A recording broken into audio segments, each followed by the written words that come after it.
ఇవాళ నేను ఏదో టెలిఫోన్ ట్యాపింగ్లో ఏదో విచారణ క్రమాన్ని పిలిచారు, బరాబర్ పోతాం, పోయి అడుగుతా. ఏమడుగుతా?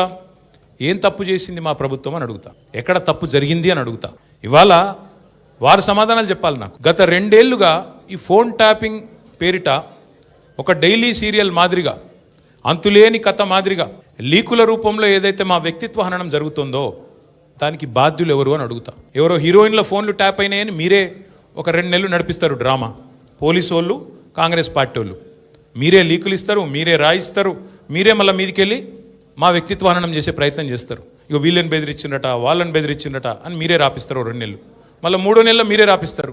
ఏ హీరోయిన్ల ఫోన్ ట్యాప్ కాలేదు, ఎవరిది కాలేదు, అంతా బోగస్, ఇన్ని రోజులు మేము చెప్పిందంతా తూచ్ అని చెప్పి మళ్ళీ మీరే రాయిస్తారు. మరి నా పరువుకి, నా ప్రతిష్టకు కలిగిన నష్టానికి ఎవడు బాధ్యుడు? రేవంత్ రెడ్డి బాధ్యుడా? ఈ లీకులు ఇచ్చిన పోలీసు వాళ్ళు బాధ్యులా? రాసిన మీడియా వాళ్ళు బాధ్యులా? నేను అడుగుతా. అట్లా ఇంకో మాట కూడా నేను అడుగుతా. ఈరోజు ఇవాళ మీరు ఏ అధికారి అయినా, ఈ రాష్ట్రంలో పోలీస్ అధికారి ఈరోజు రాష్ట్రంలో ఫోన్లు ట్యాప్ జరగడం లేదు అని చెప్తాడా? ముందుకొచ్చి మీ కెమెరా ముందుకొచ్చి చెప్పే ఒక్క పోలీసుడు ఉన్నాడా? డీజీపీ శివధర్ రెడ్డి ముందుకు వస్తాడా? ఐజీ ఇంటెలిజెన్స్ ముందుకు వస్తాడా? కమిషనర్ సజ్జరాన్ ముందుకు వస్తాడా? వాళ్ళకి తెలుసు పోలీసు వాళ్ళకు. భారతదేశంలో స్వాతంత్రం వచ్చిన తర్వాత ఆనాటి నుంచి ఈనాటి వరకు, నెహ్రూ గారి టైం నుంచి ఈరోజు మోడీ గారి టైం దాకా గూఢాచారి వ్యవస్థలు ఎప్పటికప్పుడు పనిచేస్తూనే ఉంటాయి. గూఢాచారి వ్యవస్థ ఎందుకు పనిచేస్తుంది? పోలీస్ నిఘా వ్యవస్థ ఎందుకు పనిచేస్తుంది?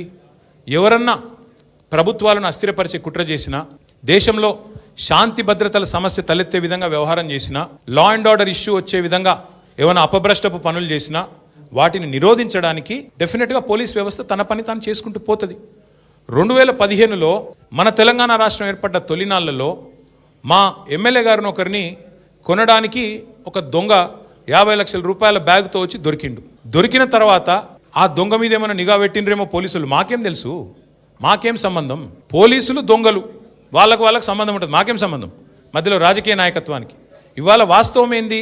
2015లో ఏ దొంగనైతే దొరికిండో 50 లక్షల రూపాయలతో అడ్డంగా రాష్ట్రం మొత్తం చూస్తుండగా ఆ దొంగ ముఖ్యమంత్రి అయి కూర్చున్నాడు. ఆ దొంగకి ఏమనిపిస్తున్నది? మిగతా వాళ్ళు కూడా నా లెక్కనే రాజకీయ నాయకులందరూ దొంగ పనులు చేస్తారు, మిగతా వాళ్ళు కూడా నాలాగనే బురద అంటియాలి, వాళ్ళను బదనాం చేయాలి. అందుకే ఏం చేస్తున్నాడు? విచారణ పేరిట ఆదేశాలు జారీ చేస్తూ ఉన్నాడు.